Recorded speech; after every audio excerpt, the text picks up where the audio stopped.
Bom dia, gente! Continuando então com as nossas aulas sobre autovalores e autovetores, hoje vamos ter uma aula bem curtinha, bem breve, sobre as propriedades dos autovalores e autovetores. Bem, a primeira propriedade que nós vamos ver é se V é um autovetor associado a um autovalor lambda de um operador linear T, o vetor αv para qualquer real alfa diferente de zero é também autovetor de T, associado ao mesmo lambda. Isso quer dizer o quê? Se eu tenho uma relação de autovalor e autovetor, e eu pegar esse meu autovetor e multiplicar por um escalar qualquer, de forma a encontrar um vetor que seja múltiplo do original, esse novo vetor continua sendo o autovetor relativo ao mesmo lambda, relativo ao mesmo autovalor. E agora vamos fazer a demonstração disso, né? Então, eu tenho que T de V é igual a lambda V. Agora, vamos substituir no lugar de V, vamos substituir por um αv. Lembrando das propriedades de transformações lineares e, consequentemente, de operadores lineares, nós podemos colocar o alfa em evidência. Então, T de αv podemos escrever como alfa T de V. E T de V é igual a lambda V, então vamos ficar com alfa lambda V. Alfa e lambda são dois escalares, nós podemos mudar eles de posição aqui sem problemas, né? São dois números reais. Então, podemos escrever alfa lambda V como lambda alfa V. E dessa forma, chegamos que T de alfa V é igual a lambda alfa V. Então, aqui, ó, a relação de autovetor e autovalor, a relação de multiplicidade em relação ao lambda, se mantém para o meu alfa V. Aqui cabe uma observação interessante. Como eu posso, então, multiplicar um autovetor por qualquer escalar e continuo obtendo um novo autovetor relativo ao mesmo autovalor, eu posso encontrar um autovetor unitário, que às vezes é interessante para mim. Como é que eu vou fazer isso? Simplesmente vou dizer que o meu alfa é 1 sobre módulo de V, então, dessa forma, o meu alfa V seria um autovetor unitário. A segunda propriedade me diz que, se lambda é um autovalor de um operador linear T de V em V, o conjunto S lambda de todos os vetores V, aqui vamos incluir o vetor nulo, associados ao autovalor lambda é um subespaço vetorial de V. Notem o seguinte, quando resolvemos o sistema linear com infinitas soluções para encontrarmos os meus autovetores, uma das soluções possíveis é a solução trivial. Então, o vetor nulo está presente na solução do meu sistema linear. No entanto, nós acabamos descartando esse vetor nulo porque nós queremos trabalhar com as soluções não nulas, né? O vetor nulo não vai nos trazer muita informação. No entanto, ele está presente. Então, quando eu vou definir esse conjunto S lambda, né, esse subespaço vetorial dos autovetores relativos a um determinado autovalor, eu posso incluir o vetor nulo sem nenhum problema. Para provarmos, então, que esse conjunto é um subespaço vetorial, nós temos que provar a condição de adição e de multiplicação por escalar. Lembrando sempre, se eu tenho dois vetores que pertencem ao meu conjunto, a soma deles tem que pertencer ao conjunto também. E se eu tenho um vetor que pertence ao conjunto e eu multiplicar esse vetor por um escalar, o vetor resultante tem que pertencer ao conjunto também. Então, nós vamos considerar um V1 e um V2, que são autovetores. Se eles são autovetores, consequentemente, T de V1 é igual a lambda V1. Se o V2 também é um autovetor, T de V2 é igual a lambda V2. Agora, eu tenho que mostrar que T de V1 mais V2 também, esse vetor resultante dessa soma também é um autovetor. Usando as propriedades das transformações lineares, fica muito fácil fazer essa demonstração, porque eu posso escrever t de V1 mais V2 como t de V1 mais t de V2. T de V1 eu sei que é lambda V1, t de V2 eu sei que é lambda V2, posso colocar o lambda em evidência e fico com a soma V1 mais V2. Então, t de V1 mais V2 é igual a lambda V1 mais V2. Nesse caso, V1 mais V2 é um autovetor relativo ao alto valor lambda. A segunda propriedade da multiplicação por escalar, também já vimos anteriormente, ela é muito simples, né? Eu tenho o t de alfa v, que eu posso colocar o alfa em evidência, então eu fico com alfa t de v. Lembrando que t de v é igual a lambda v, então eu fico com alfa lambda v. Como aqui eu tenho dois escalares, alfa e lambda, eu posso trocar eles de posição sem problema nenhum. Posso escrever como lambda alfa v. Então, t de alfa v é igual a lambda alfa v.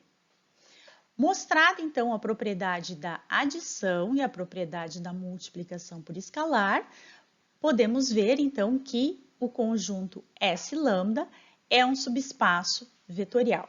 O subespaço S lambda é definido como todo vetor V pertencente ao meu espaço vetorial V maiúsculo, tal que T de V é igual a lambda V.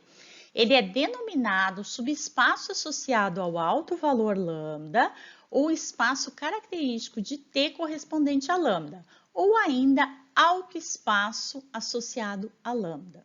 Bom, se pegarmos lá o meu primeiro exemplo de autovalores e autovetores que vimos na aula anterior, né, notamos então que o autovetor 5 e 2 era um autovetor relativo ao alto valor lambda igual a 6. Nesse caso, podemos dizer que todos os autovetores que são múltiplos desse autovetor 5 e 2 compõe, né, o alto espaço associado a lambda igual a 6. Então, como vamos escrever isso?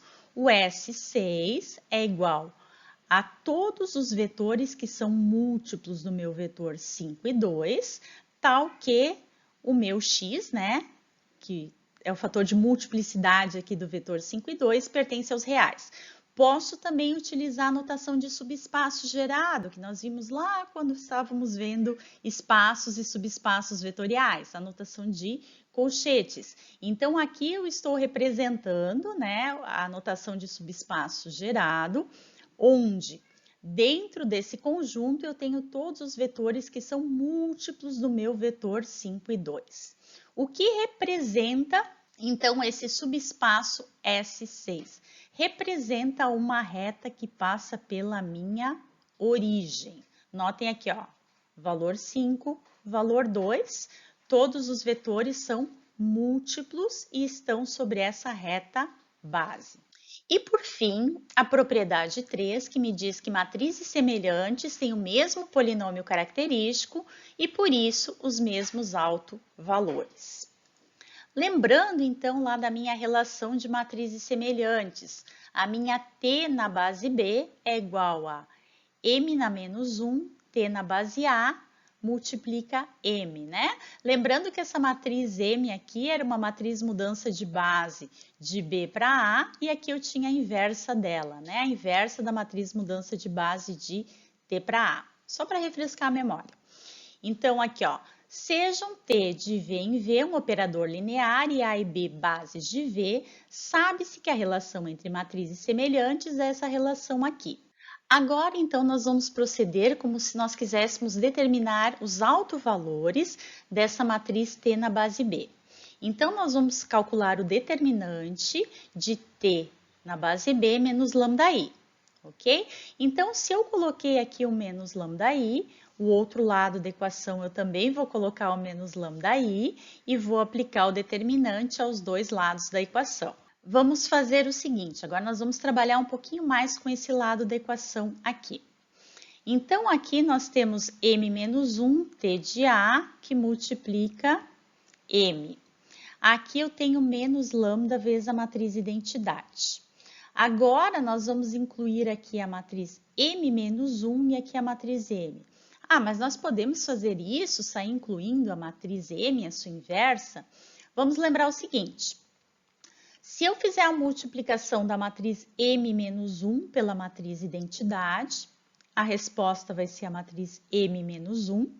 E fazendo a multiplicação, então, da matriz M menos 1 pela matriz M, vamos ter como resposta a matriz identidade. Então, o fato de eu colocar aqui a matriz M menos 1 e aqui a matriz M não está alterando em nada os meus cálculos. Por isso, eu posso fazer isso. Só que o fato de eu colocar essas duas matrizes aqui me possibilita colocar a matriz M menos 1 em evidência, nesse lado da equação, e a matriz M em evidência nesse lado da equação. Então, se eu colocar M menos 1 nesse lado da equação e M do outro lado, eu vou ficar com T na base A menos lambda I. Tudo isso dentro do meu determinante. Sabemos, então, que o determinante de uma multiplicação de fatores é igual à multiplicação dos determinantes desses fatores. Então, eu posso escrever a equação como sendo determinante de m menos 1, que multiplica determinante de t de a menos lambda i, vezes determinante de m. Como determinantes são todos valores numéricos, são números, então eu posso trocar a posição desses determinantes dentro da multiplicação. E posso escrever da seguinte forma, posso escrever aqui como determinante de m menos 1, que multiplica determinante de m, que multiplica determinante de t de a menos lambda i. Dessa forma, eu posso juntar esses dois determinantes num só, e eu vou ficar com determinante de m menos 1 vezes m. Isso aqui vai ser a minha matriz identidade. O determinante da minha matriz identidade é igual a 1, e no caso, vai restar somente o determinante de t de a menos lambda i. Então, vimos que determinante de t de b menos lambda i é igual a determinante de t de a menos lambda i. Nesse caso aqui, como utilizamos esses determinantes aqui para o cálculo dos autovalores do meu operador linear, então, matrizes semelhantes vão ter os mesmos autovalores. Eu estou falando somente dos autovalores. Autovetores vão ser diferentes para as matrizes semelhantes, mas os autovalores vão ser os mesmos. Com isso, então, acabamos essa nossa aula de propriedades dos autovalores e autovetores. Na nossa próxima aula, vamos ver diagonalização de operadores. Aguardo vocês na nossa próxima aula. Até mais!